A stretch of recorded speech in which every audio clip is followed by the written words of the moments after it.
നമുക്കേ ഈ ചെറിയ കുട്ടി വന്ന സമയത്ത് അടിയൊക്കെ കിട്ടൂലേ? എനിക്കൊക്കെ ഒരുപാട് അടി കിട്ടിയിട്ടുണ്ട്. എൻ്റെ അമ്മയൊക്കെ അത്രയും സൈ കെട്ടാൽ മാത്രമേ അടിക്കുള്ളൂ. എന്നിട്ട് പോലും എനിക്ക് കുറേ കിട്ടിയിട്ടുണ്ട്.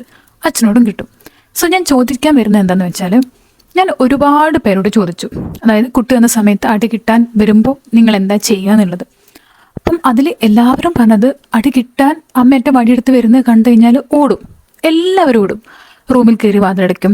ഹാളിൽ നിന്നാണെങ്കിൽ അങ്ങോട്ടും ഇങ്ങോട്ടും ഓടും. അല്ലെങ്കിൽ വീടിൻ്റെ ചുറ്റും ഓടും. ഇങ്ങനെ ഞാൻ ചോദിച്ച് എല്ലാവരും എന്നോട് പറഞ്ഞത് സെയിം കാര്യം. അവർ അടിയിൽ നിന്ന് രക്ഷപ്പെടാൻ വേണ്ടിയിട്ട് ഓടുന്നുള്ളത്. പക്ഷെ എൻ്റെ കാര്യത്തിൽ ഞാൻ ഇതുവരെ എന്നെ അടിക്കാൻ അച്ഛനും അമ്മയും വന്നിട്ട് ഞാൻ ഓടിയിട്ടില്ല. ഞാനിങ്ങനെ നിന്നു കൊള്ളും. ഒരു ധീര വനിതയെ പോലെ ഞാൻ അവിടെ നിന്ന് അടി മൊത്തം കൊള്ളും. എൻ്റെ അച്ഛനാണെങ്കിൽ കരയുന്ന ഇഷ്ടമല്ല. ഈ കച്ചറുണ്ടായി കഴിഞ്ഞിട്ട് ഞാനിങ്ങനെ കരയാന്ന് പറയാൻ പറ്റില്ല, ഞാൻ എനയും. അപ്പം അച്ഛൻ ഇങ്ങനെ പറയും, കരയരുത്. അപ്പം എനിക്കറിയാം കുറച്ചും കൂടെ സ്ട്രോങ്ങിൽ കരഞ്ഞു കഴിഞ്ഞാൽ അച്ഛനോട് അടി കിട്ടുന്നുള്ളത്. അങ്ങനെ ആ അടി കിട്ടാൻ വേണ്ടിയിട്ട് ഞാൻ കുറച്ച് നല്ല സ്ട്രോങ്ങിൽ അങ്ങ് കരയും.